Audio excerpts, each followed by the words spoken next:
Halo teman-teman semua, perkenalkan nama saya Nazifa Kobun Rikma dari Prodi D4 Teknologi Laboratorium Medis dengan NIM 10142510022.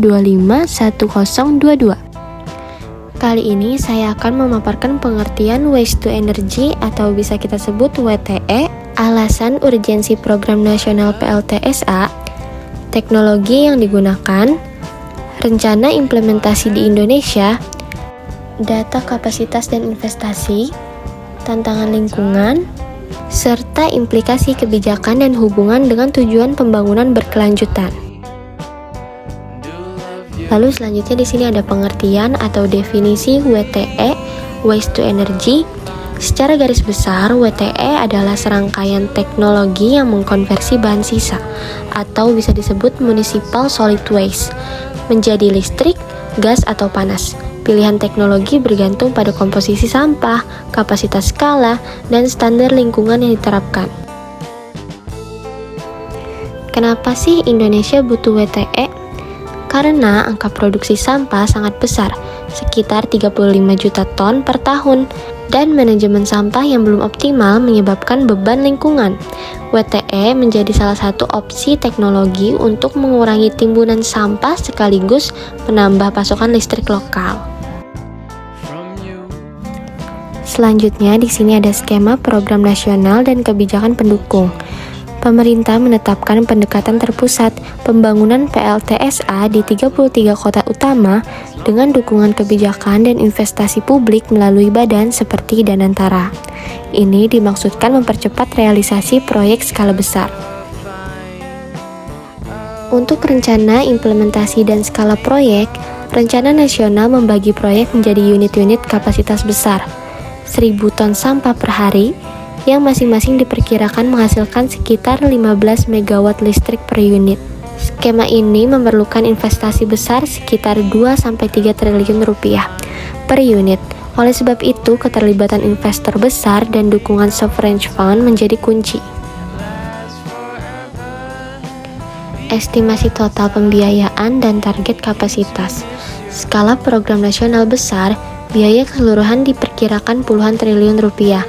Ini menunjukkan bahwa proyek WTE bukan sekedar proyek infrastruktur kecil, melainkan program titik balik untuk penanganan sampah di perkotaan. Siapa pemain dan peran? Model kolaborasi publik swasta menjadi pola utama. Sovereign Fund memfasilitasi modal awal dan konsorsium investor. PLN membeli listrik, sedangkan pemerintah daerah menyediakan lahan dan dukungan administratif. Apa sih teknologi WTE yang umum digunakan? Pemilihan teknologi harus berdasarkan komposisi sampah setempat. Sampah kita banyak yang basah sehingga perlu dipilah dan diolah dulu. Teknologi penyaring asap juga penting supaya tidak mencemari udara, dan pengelolaan harus jelas supaya proyek bisa berjalan lancar. Tantangan teknis dan lingkungan. Walau prospek ekonomi dan lingkungan bagus, keberhasilan teknis bergantung pada kesiapan rantai pasokan sampah, pilah pengolahan, teknologi emisi kontrol, dan dukungan sosial. Jika dilewatkan, WTE dapat menimbulkan masalah baru.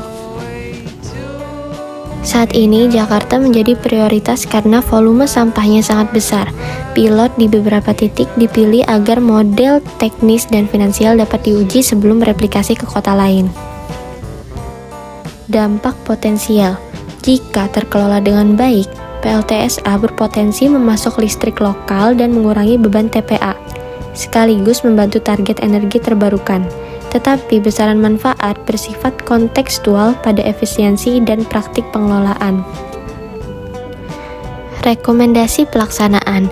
Agar proyek tidak menimbulkan eksternalitas negatif, penting menerapkan best practice, ujian awal, kontrol emisi, pengelolaan rantai sampah, dan kombinasi teknologi sesuai kondisi setempat.